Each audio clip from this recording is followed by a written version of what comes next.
Seguimos con la justificación. Vimos la semana pasada que una definición, luego vimos lo importante que es decir que la justificación es legal o forense, o sea, es en términos de culpable o no culpable, o que es justo o que es condenado. Y después vimos cómo somos no nada más perdonados, o sea, por Dios, de que nuestros pecados ya no nos los toma cuenta, sino que también nos declara justos. O sea, no nada más quedamos neutros, pero Él nos dice, tú eres justo delante de mí. Y es por eso que podemos entrar a su presencia. Eso fue lo que vimos también la semana pasada. Y ahora vamos a ver que Dios puede declararnos justos. O sea, a un pecador le puede decir, eres justo. Hoy vamos a ver así muy claramente que no es porque esa persona hizo buenas obras o porque esa persona se esforzó mucho en ser bueno, sino que es nada más por los méritos de Cristo. O sea, la única razón por la cual Dios va a declarar a alguien justo es por lo que Cristo hizo y no por lo que esa persona hizo. Vamos a Romanos 4. La única buena obra que tuvo es haber creído, ¿no? Hay como que la cosa de que no, la fe es una obra, pero la Biblia siempre contrasta la fe y las obras. Por lo tanto, la fe en realidad no es una obra. Aparte que la Biblia dice que es un regalo, o sea, la fe.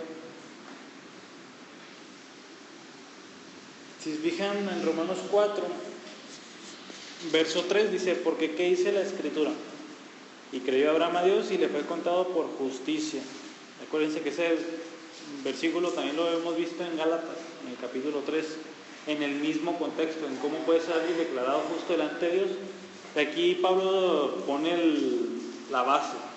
Abraham creyó a Dios y eso le fue contado como una justicia. Y enseguida dice, ahora bien, al que trabaja el salario no se le cuenta como favor, sino como deuda. Esto es lo que, este ejemplo siempre lo hemos visto y es muy útil. Pablo usó uno de los mejores ejemplos. Un trabajador, cada vez que termina su semana, su quincena, le tienen que pagar. No le pagan por regalo, por caridad, por buena voluntad. No, se le paga porque el jefe se lo debe, él lo ha trabajado. Pero en el 5 dice, más al que no trabaja, pero cree en aquel que justifica al impío, su fe se le cuenta por justicia. Y ahora en el contexto de la salvación, al que no obra, o sea, más bien al que cree. O sea, a la persona que no se lo gana como trabajando, porque Pablo antes, en los otros 3 capítulos anteriores, dice que no se puede. Dice más bien al que cree, a él se le cuenta su fe, dice como justicia. Y el verso 6 también dice, como también David habla de la bendición que viene sobre el hombre, a quien Dios atribuye, ¿qué? ¿Sí? ¿Y luego cómo? Aparte de las obras, sin las obras. O sea, es muy claro, la verdad. Es muy claro que Dios atribuye justicia a una persona, ¿cómo? Por la fe, aparte de ¿qué? De las obras. Y vamos a Romanos 5:17.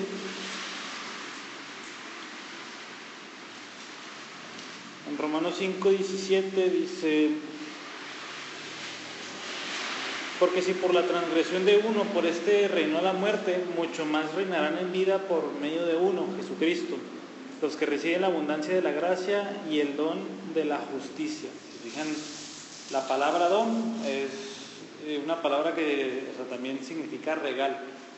Aquí dice el regalo de la justicia. Entonces, una vez más la Biblia dice que esa justicia que Dios da, la da no por mérito, no porque se la ganó, no porque se la debe, sino porque es un don, es un regalo. Entonces, una y otra vez la Biblia dice que es un regalo, que es por la fe, que es al que no trabaja. Esta es la tercera vez al estudiar doctrinas de la Biblia en que nos hemos encontrado la idea de atribuir culpa o justicia a una persona. A ver, aquí los quiero poner a prueba. ¿Cuál fue la primera vez que vimos que Dios atribuye o imputa algo a alguien? Lo vimos ya hace ratito. ¿Cuál fue la primera vez que vimos? Y de hecho en la Biblia que vemos que Dios le imputa algo a alguien, o sea, una posición legal. Bueno, la respuesta es en Adán. Cuando Adán pecó, ¿qué pasó? Dios nos imputa su pecado, y eso le llamamos ¿cómo? El pecado. ¿El pecado qué? Original o que se pasa. O sea, el pecado, acuérdense que es original no en el sentido de único, sino de origen. El pecado, el primer pecado. Entonces, Adán peca y después se nos imputa a nosotros esa culpa. Esa fue la primera vez. Y en segundo lugar vimos otra. ¿Quién se acuerda de otra declaración de Dios? Legal, igual. Eso lo vimos en la obra de Cristo. Y esto fue que Dios le imputa a Cristo, ¿qué? ¿El pecado de quién? Exactamente. Entonces, ahí fue la segunda vez donde vimos que Dios le imputa algo a alguien, y eso fue a Cristo. O sea, Dios lo tomó como un pecador, o sea, lo declaró pecador en ese momento. No que Cristo haya pecado, sino que lo declaró pecador y murió en la cruz como un pecador.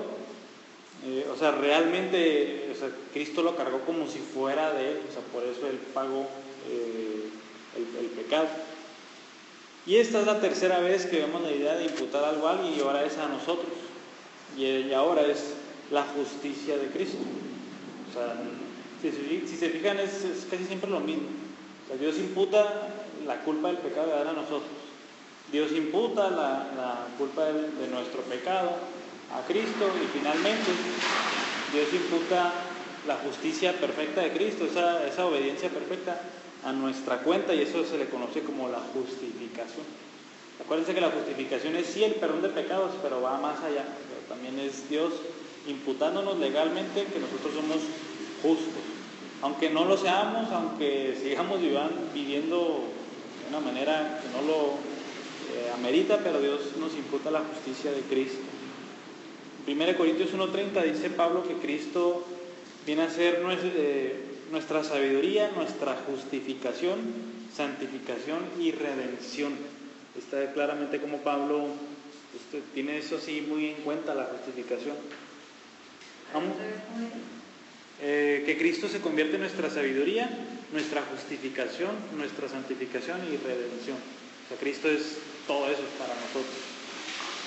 Filipenses 3, sí quiero que vayamos a él. Filipenses 3 está un poquito después de Gálatas, después de Efesios.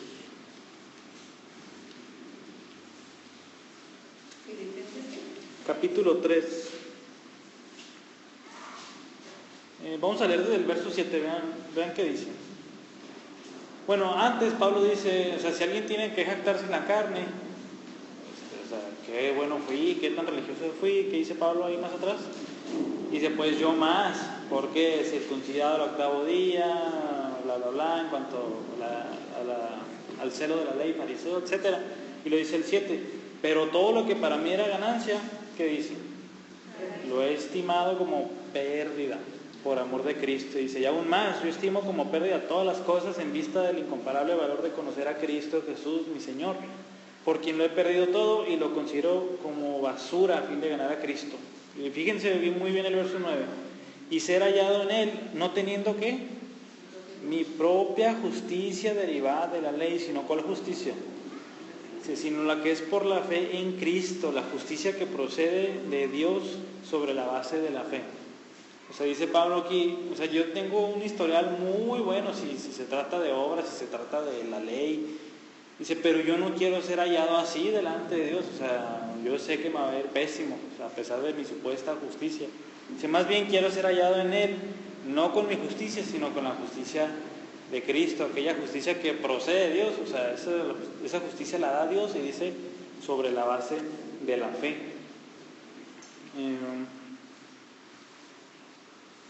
Por lo tanto, una y otra vez, esta justicia, dice Pablo, yo no me la gané.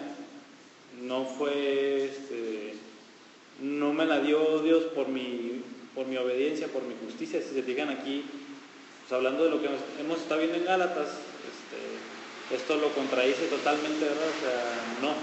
Si se hubiera tratado de la ley, ya hubiera sido justificado hace mucho yo.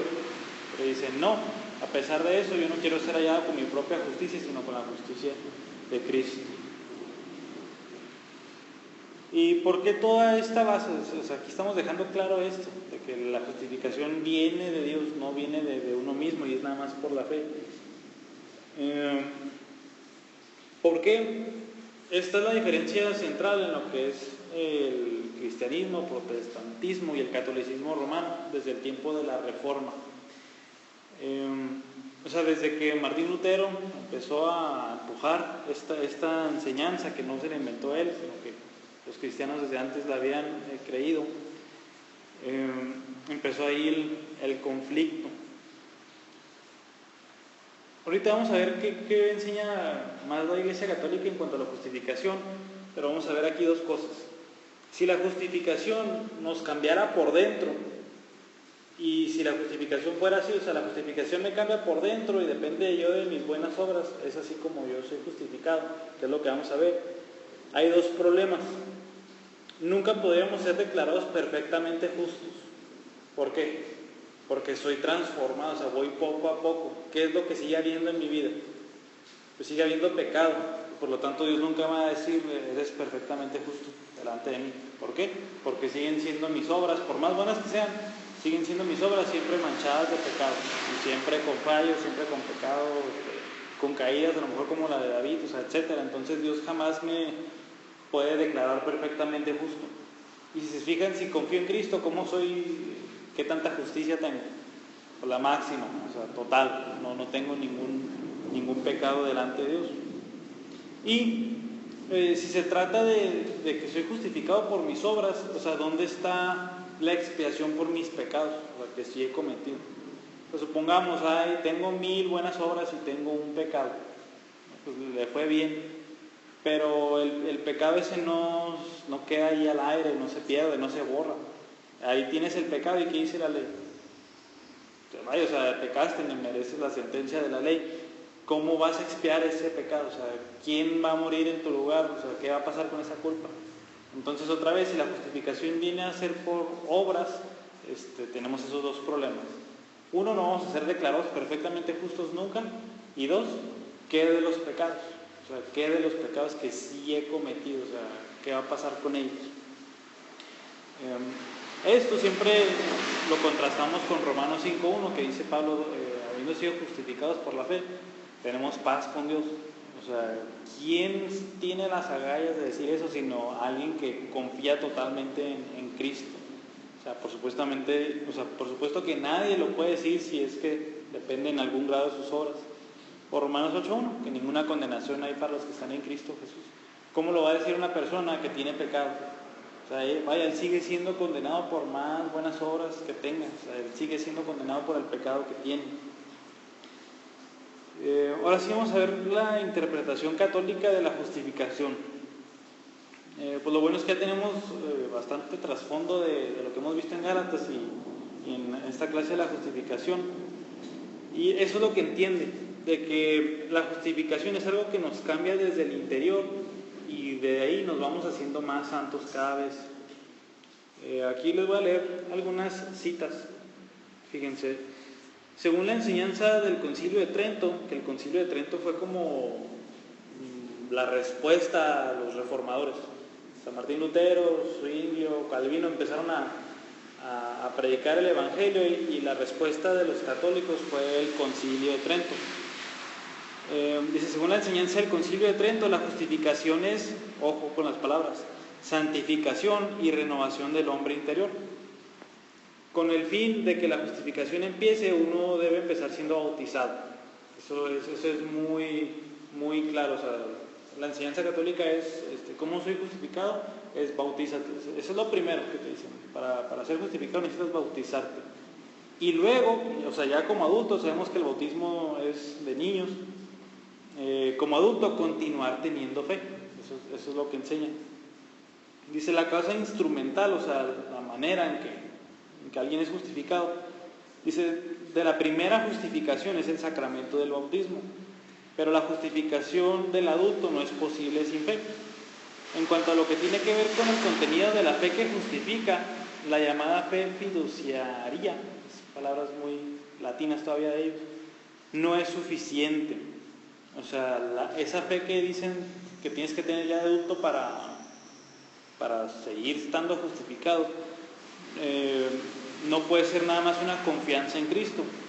Dice, lo que se demanda es una fe dogmática o teológica, que consiste de la aceptación firme de las verdades divinas de la revelación. O sea, hace creer en todo lo que dice la Iglesia Católica, que tienes que creer. Hay muchas cosas que ellos le llaman de fide, o sea, cosas que tienes que creer de fide, o sea, por fe. O sea, a pesar de que no esté explícitamente enseñado en la Biblia, a pesar de que hay opiniones diferentes y ese tipo de cosas, o sea, a pesar de que tú no estés completamente convencido, lo tienes que creer para estar bien con Dios. Por eso no es una fe fiduciaria, o sea, una confianza en Cristo nada más. Dice, no, esa fe necesita estar, es una fe teológica o dogmática, de que tiene que estar creyendo todo lo que enseña la Iglesia Católica. Aquí vamos a estar citando mucho a un teólogo que se llama Ludwig Ott, y él dice, esta fe, la fiduciaria, no es suficiente, lo que quiere decir que la fe que simplemente confía en Cristo para el perdón de los pecados no es suficiente. Debe ser una fe que acepta el contenido de la enseñanza de la Iglesia Católica, una fe dogmática o teológica.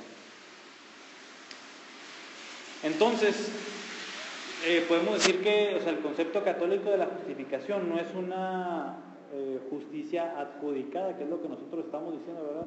O sea, que Dios te declara, o sea, te lo está adjudicando, sino que es infundida, es la palabra que ellos usan, es una justicia que es infundida.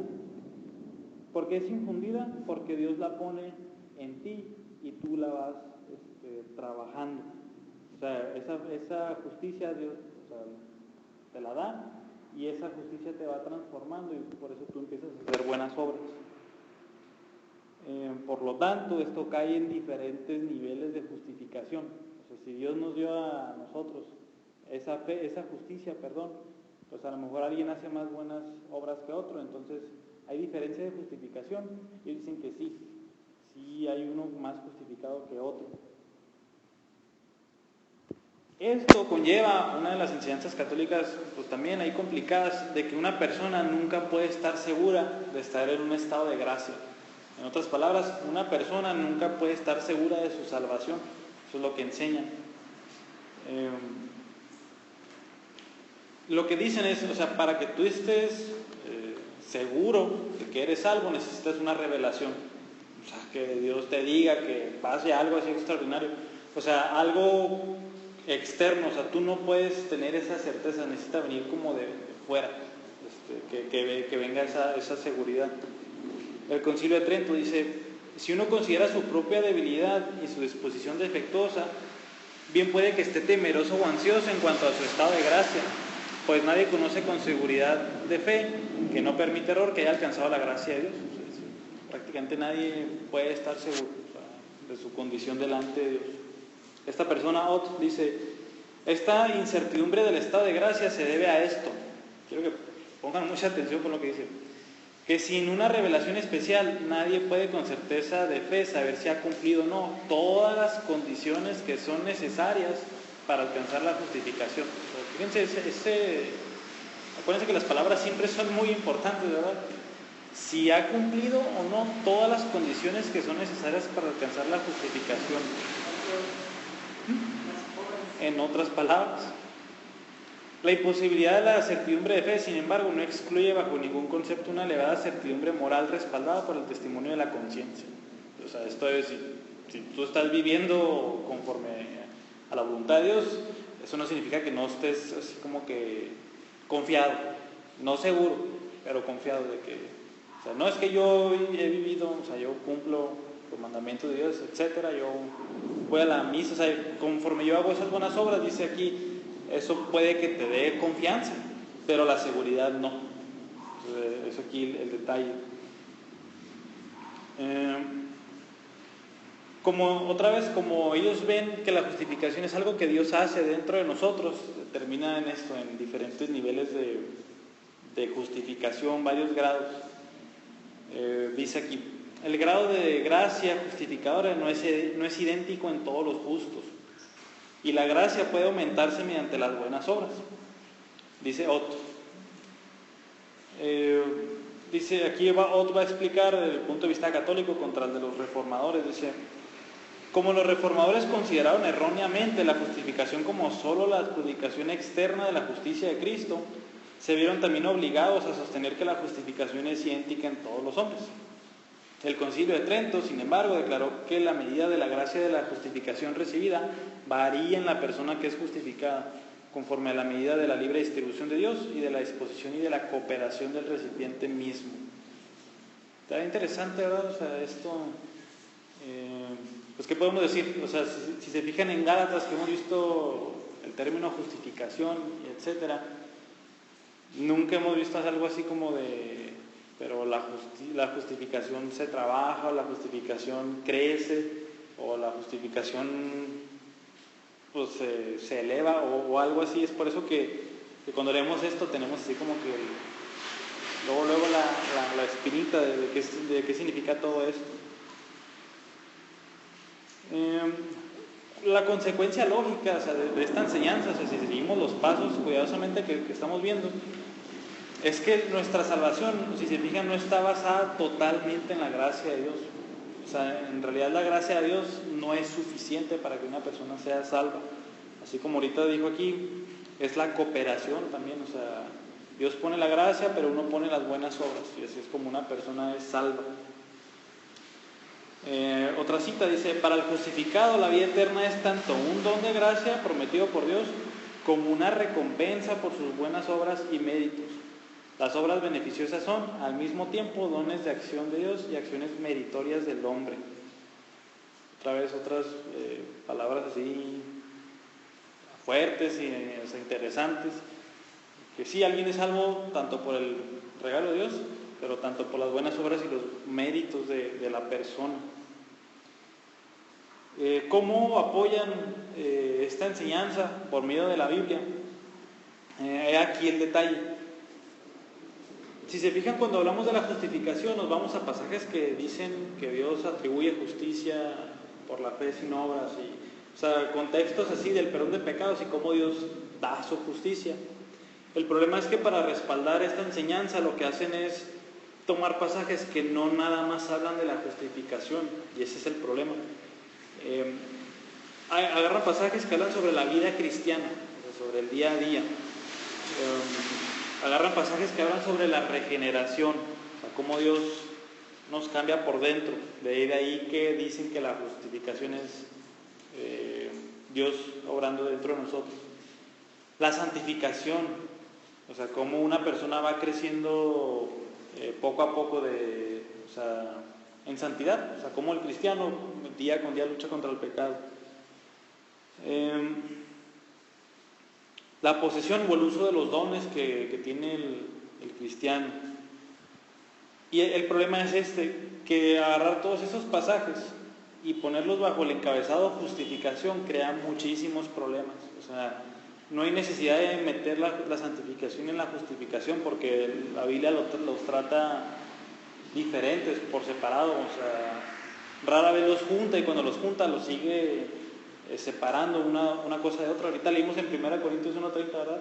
De que Cristo se convierte en nuestra sabiduría, justificación, santificación. O sea, está la separación. Sabemos que la obra de Dios, acuérdense que es completa, o sea, todo va pegado, o sea, es todo el paquete desde la elección hasta el estado eterno. Por eso la Biblia los menciona juntos en ese sentido, pero o sea, cada aspecto tiene su particularidad, cómo es.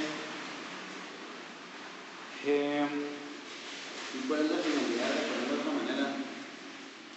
Es que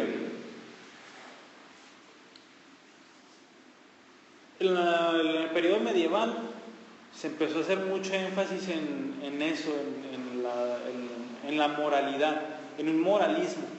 O sea, la iglesia en una gran escala cayó en el moralismo, en el qué tan bueno soy yo para que Dios al final y al cabo me acepte. Pero en ese tiempo era un tiempo donde se prohibió la Biblia. Los que se encargaban de las iglesias muchas veces eran, ¿cómo se dice? Que sin estudios. O sea, no tenían estudios muchas veces. O sea, ellos no tenían como un curso de Biblia. O sea, ellos nada más agarraban el pedazo y lo leían. O si se acuerdan, eran en latín las misas.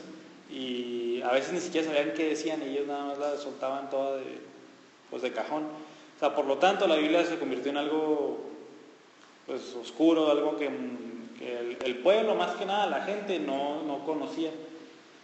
Y por eso cuando vinieron los reformadores a traducir la Biblia al idioma de todos, a que todos abran la Biblia, a todos pongan a prueba lo que les voy a enseñar, por eso sale el resurgimiento de que el Evangelio,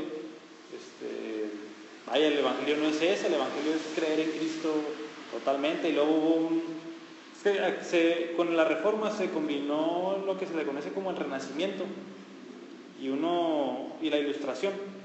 Y ese movimiento, el eslogan era ad fontes. Y ad fontes es a las fuentes. O sea, era un tiempo donde decían, ¿qué dijo Aristóteles? Pues vamos a ver qué escribió esta persona acerca de Aristóteles. O ¿qué dice la Biblia? Vamos a consultar a tal maestro de la iglesia, muy bueno. Pero no, este movimiento fue, no, yo quiero saber qué dice la Biblia. Yo quiero saber qué dice Aristóteles. O sea, no quiero que alguien me lo mastique, ¿no? Yo quiero ir a eso. Entonces, una vez que se van a las fuentes, una vez que se van a la Biblia, una vez que la estudian en el lenguaje original, etcétera, es cuando empiezan a rescatar todas estas enseñanzas. Pues también hay cosas oscuras ahí de cómo, la otra vez hace poquito estaba escuchando cómo poquito antes de la Reforma, o sea, la persona promedio, cuánto le tenía que pagar a la persona de la iglesia, y era muchísimo. O sea, por el bautismo, por confesarse le tenía que pagar, por un funeral le tenía que, o sea, todo eso era puro desembolsar, y era una mentalidad así muy, pues tenerlos así bajo control, sí. O sea, sí, de hecho en tiempo de la Reforma Lutero explotó cuando escuchó a Tetzel. Llegó Tetzel, era cuando estaban a todo color lo que se le conoce como las indulgencias, que todavía las practican, pero ya no como antes. Tetzel decía,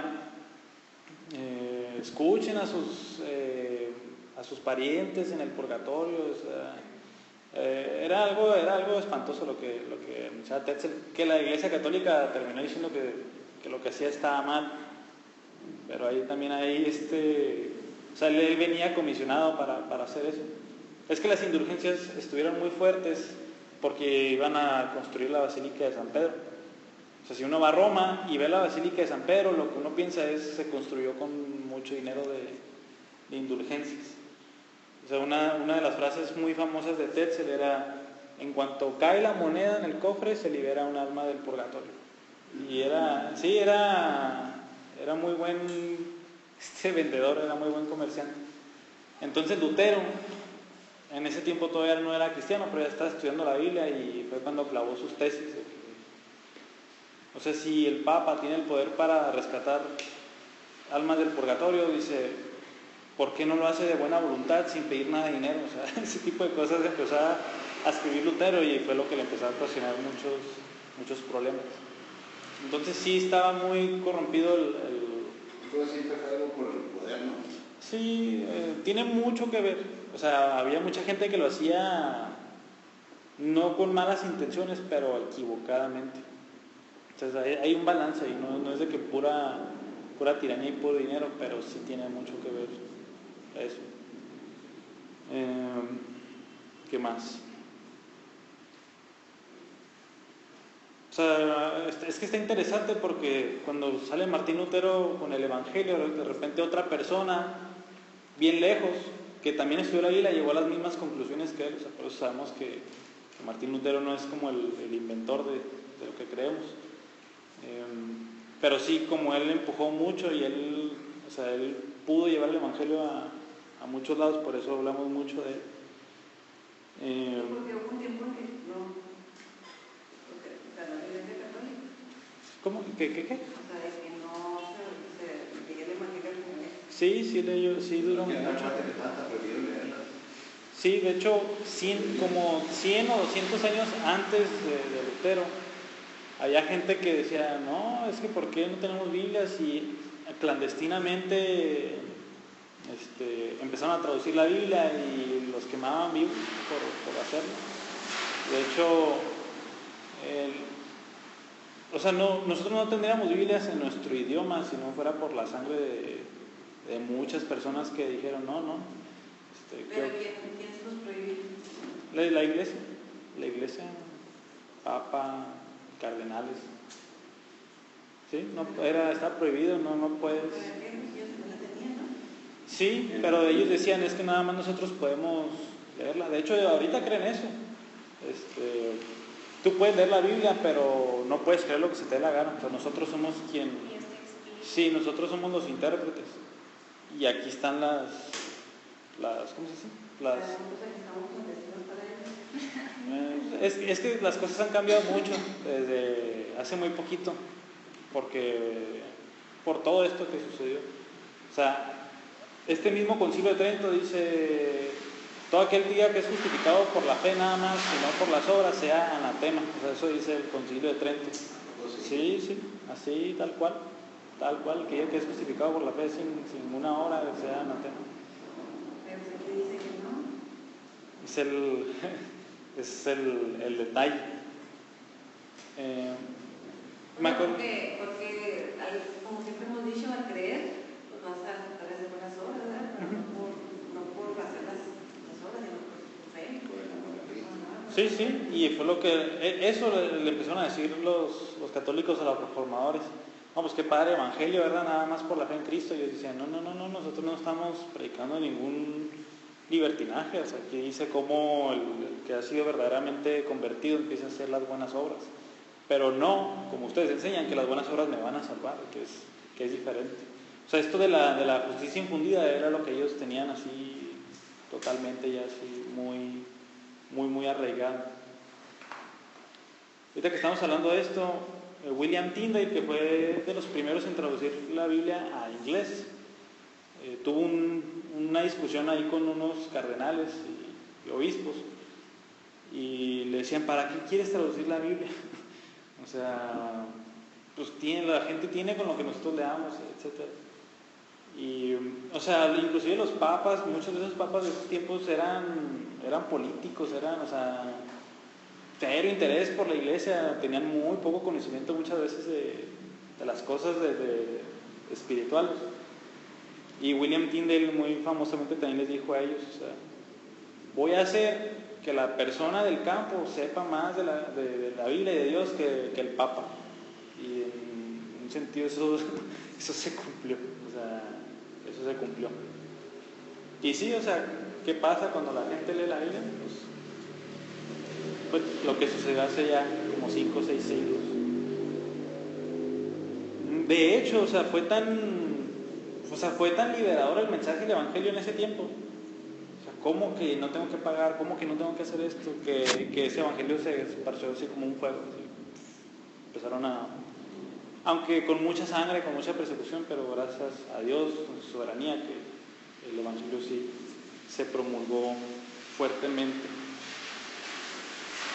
Una duda ahí con esto, de la diferencia, o sea, era lo que quería hacer hoy, de poner la enseñanza católica de la justificación sin hacer burla o algo, o sea, leímos cosas textuales a lo que nosotros creemos, y vaya, siempre está el juez, y aquí lo tenemos en las manos, ¿verdad? No hay por qué creer ciegamente en uno o en el otro, sino que aquí está el juez, y a ver, si estamos mal, y aquí en la Biblia debería estar la otra posición, o al revés. Por último, vamos a ver, o sea, a la vista de esto, vamos a ver otros pasajes de cómo la justificación viene nada más por la gracia de Dios, sin ningún mérito u obra. Me gustaría que se dieran el tiempo de leer Romanos. En Romanos, desde el capítulo 1, verso 18. Bueno, les quiero decir más o menos cómo está estructurado Romanos. Del Romanos 1 al versículo 15 es como una introducción de Pablo. Yo, Pablo, apóstol de Jesucristo, etcétera, yo quiero ir a usted, bla, bla, bla. Y el versículo 16 es como, el verso 16 y 17 es como el tema. Dice, porque no me avergüenzo del Evangelio, pues es el poder de Dios para salvación de todo aquel que cree, del judío primeramente y también del griego. Y dice Pablo, el Evangelio es el poder que tiene Dios para salvar a la gente, y en el verso 17 explica por qué. Dice, porque en el Evangelio ¿qué? Se revela La justicia de Dios, y ese es el tema de Romanos. ¿Se revela cómo? Por fe y para fe, como está escrito. El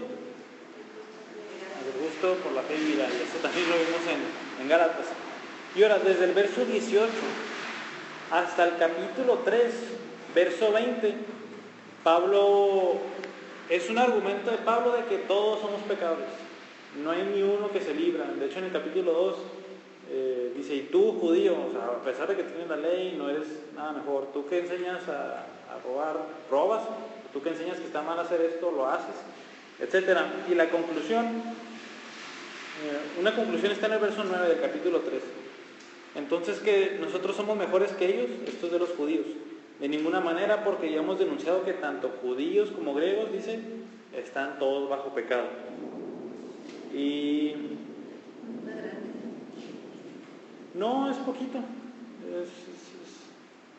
Nomás es el tiempo de leerlo. Y lo dice el verso 19 y 20 del capítulo 3. Ahora bien, sabemos que cuando dice la ley, lo dice a los que están bajo la ley, para que toda boca se calle y todo el mundo sea hecho responsable ante Dios. Y dice el verso 20, porque por las obras de la ley ningún ser humano será justificado delante de él, pues por medio de la ley viene el conocimiento del pecado. Entonces aquí Pablo finaliza su condenación de todos. De hecho, ahí están también los históricos versos del 10 al 18, que son citas del Antiguo Testamento. Ustedes, está fácil de distinguirlo en sus versiones, supongo. Como Pablo empieza a sacar salmos y todo, dice, no hay justo, no hay ni uno, no hay quien entienda, no hay quien busque a Dios, etc. Mi punto es, hasta el capítulo 3, verso 20, Pablo dice, todos somos pecadores, ninguno se salva, o sea, Dios nos tiene condenados a todos. ¿Y para qué dice eso? Para ver lo que dice el verso 23 y 24. Dice, por cuanto todos pecaron y no alcanzan la gloria de Dios, ¿qué pasa? Siendo justificados, ¿cómo? Gratuitamente. Gratuitamente por su gracia, por medio de la redención que es en Cristo Jesús. O sea, entendemos la palabra gratuitamente a la luz de que, de lo que acabamos de leer, de que no hay nadie que se salve. O sea, en vista de que todos somos pecadores delante de Dios, y si Dios nos va a salvar, ¿cómo lo tiene que hacer? Pues gratuitamente, porque nadie se la puede salvar. Entonces, la gracia, ¿qué significa? Es un concepto que tenemos que tener siempre rápido. Regalo no merecido. Regalo no inmerecido, un favor no merecido. O sea, esa es la diferencia. Hay favores que son merecidos, ¿verdad? No, es que yo le piché hoy algo a alguien, él mañana le toca picharme a mí, ese es un favor merecido. Pero un favor inmerecido es, me robaron 100 pesos, mañana le voy a comprar algo a esa persona. O sea, es un favor no merecido. Entonces, cada vez que leemos gracia Dios lo hizo como un favor sin merecerlo. O sea, no se lo ganaron. Ellos no tienen méritos, de hecho tienen lo contrario. Ellos tienen pecado y a pesar de eso, dice Dios, los voy a salvar. Entonces, gratuitamente, gracia. Y también está el histórico pasaje de Efesios, capítulo 2, después de Gálatas. Efesios 2, 8 al 9. Es uno de los versículos que tenemos que memorizarnos. Dice, porque ¿por qué? Por gracia han sido salvados por medio de la fe. Dice, ¿y esto? No de ustedes, sino que es don de Dios. Aquí hay debate. ¿Qué es lo que no es de nosotros? ¿La gracia o la fe?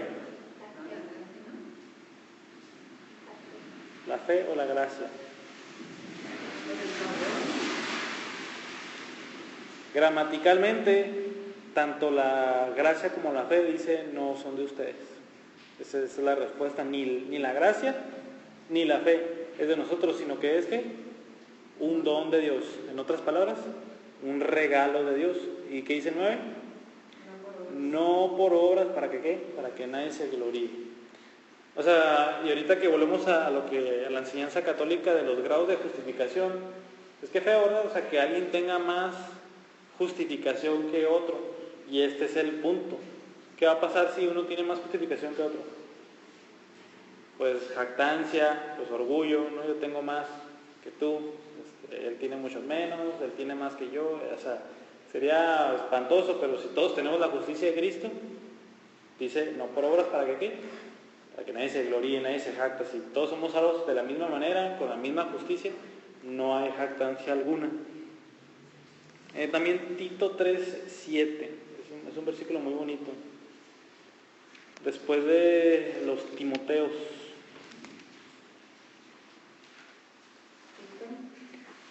3:7.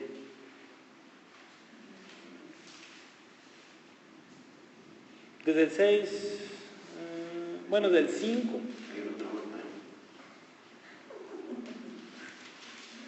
Después de 2 Timoteo, es un libro un tanto chico.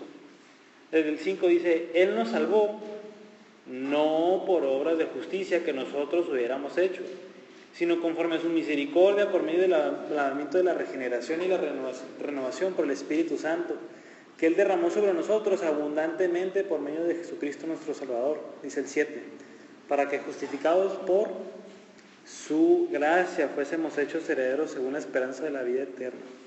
¿Justificados por las obras, por los méritos? No, nunca menciona eso la Biblia en ninguna parte. Entonces por eso, o sea, bíblicamente es digno de oponerse a la justificación de la Iglesia Católica. O sea, es un punto donde no hay ¿cómo se dice? O sea, no hay, o sea, sí, ¿verdad? Creemos en Cristo, eso está bien decir, ¿verdad? Vaya, pues compartimos a Cristo, etcétera.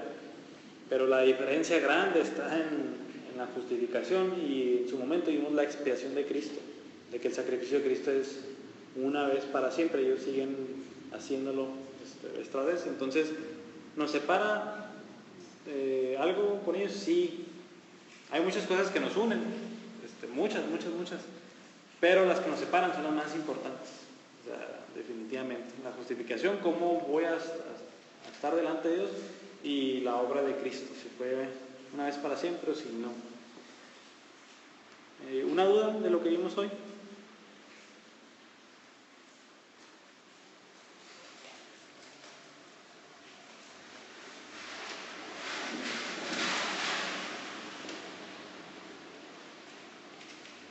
Si no hay dudas, comentarios, pues vamos a cerrar con una oración. Señor, gracias por permitirnos seguir ahondando más en este estudio de la justificación, seguir viendo más y más pasajes que enseñan cómo nosotros estamos totalmente inhabilitados para hacer ningún bien delante de ti, y si vamos a ser salvos definitivamente tiene que ser por iniciativa tuya. Y te damos gracias porque, así como dice tu palabra, somos justificados, podemos ser justificados delante de ti, no por obras, sino nada más por la fe, nada más porque te place, nada más porque es un regalo tuyo, y por eso te damos muchas gracias y toda la gloria. Y al contrastar otras enseñanzas, ayúdanos a tener misericordia, ayúdanos a tener amor por otras personas que tienen un evangelio equivocado, y ayúdanos a tener esa sensibilidad de predicarles el evangelio bíblico, Señor, para que puedan ser salvos de sus pecados. Te damos gracias.